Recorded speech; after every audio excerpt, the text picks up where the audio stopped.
আসসালামু আলাইকুম প্রিয় দর্শক, কেমন আছেন সবাই? আপনাদের সাথে আছি আমি প্রভাষক ডাক্তার আরমান ইসলাম।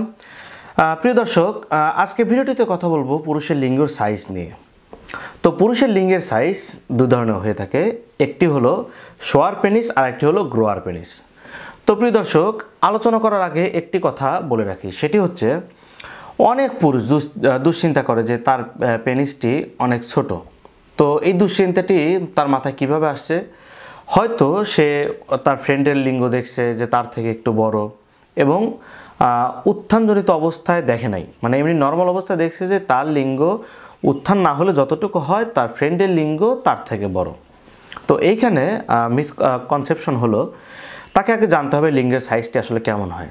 লিঙ্গের সাইজটি হলো দুই রকমের, একটি হলো শোয়ার লিঙ্গ, একটি হলো গ্রোয়ার লিঙ্গ। শোয়ার লিঙ্গ হলো এটি দেখতে নর্মাল অবস্থায় বড় থাকে, এবং যখন উত্তেজনা আসে অর্থাৎ উত্থিত অবস্থায় যতটুকু দেখা যায় তার থেকে সামান্য একটু বড় হয়। আর গ্রোয়ার লিঙ্গ হলো এটি সবসময়ই আপনার ছোট থাকে, অর্থাৎ যখন উত্থান হয় না, অর্থাৎ যখন উত্তেজনা থাকে না তখন এটি সাইজটা অনেক ছোট থাকে, এবং যখন উত্তেজনা আসে তখন যতটুকু আসে নর্মাল অবস্থায় তার থেকে বেশ বড় দেখায়। তাহলে দর্শক, একটি হলো শোয়ার লিঙ্গ, একটি হলো গ্রোয়ার লিঙ্গ। তো অনেকেই পর্নোগ্রাফি দেখে, তো পর্নোগ্রাফির ভিডিও দেখে তার মধ্যে একটা জিনিস গেঁথে যায়, সেটি হলো ভিডিওতে যতটুকু লিঙ্গ দেখছে তার থেকে তার লিঙ্গটি ছোট। তো প্রিয় দর্শক, আমি আপনাদেরকে বলি, দুশ্চিন্তা করার কোনো কারণ নেই।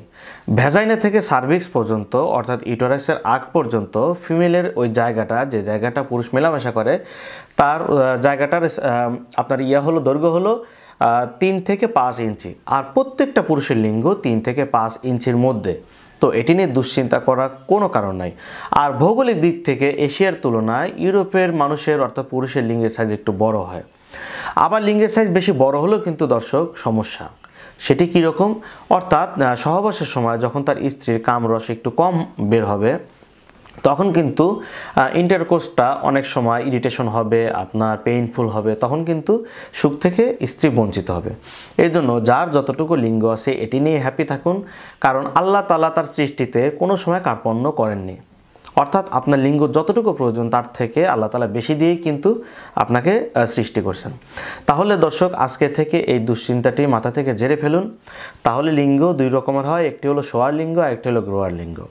তো প্রিয় দর্শক, আজকের এই ভিডিওটি যদি ভালো লাগে অবশ্যই চ্যানেলটি সাবস্ক্রাইব করবেন, এবং সাবস্ক্রাইবের পাশাপাশি বেল বাটনটি প্রেস করে দিবেন। ইনশাআল্লাহ তাআলা দেখা হবে আগামী ভিডিওটিতে। সবার সুস্থতা কামনায় আজকে ভিডিও এখানেই শেষ করছি। আল্লাহ হাফেজ।